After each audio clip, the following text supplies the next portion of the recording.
पानी के अंदर खड़े होकर भजन करना शुरू कर दिया। प्यारी साध संगत जी सोच रहे थे कि जन्म मरण से बच जाए, कहाँ से बच पाए।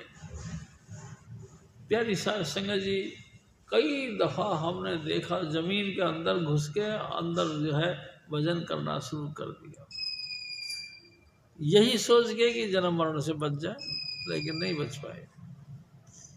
प्यारी साध संगत जी कई जन्म और उपाय करना शुरू कर दिया, पंचअग्नि तक पाई।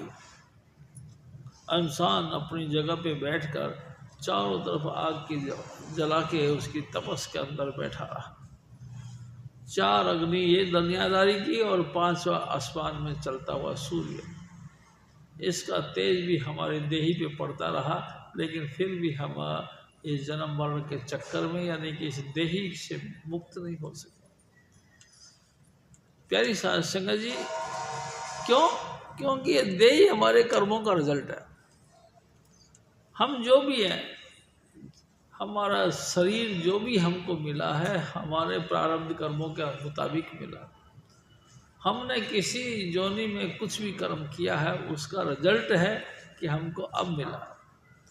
अगर हमारे दूषित कर्म रहे तो हमारे को दूषित देह मिले, अंग भंग देह मिले, और अगर हमारे शुद्ध कर्म रहे तो हजूर स्वामी जी महाराज ने दया कर करके हमको पवित्र देही दी।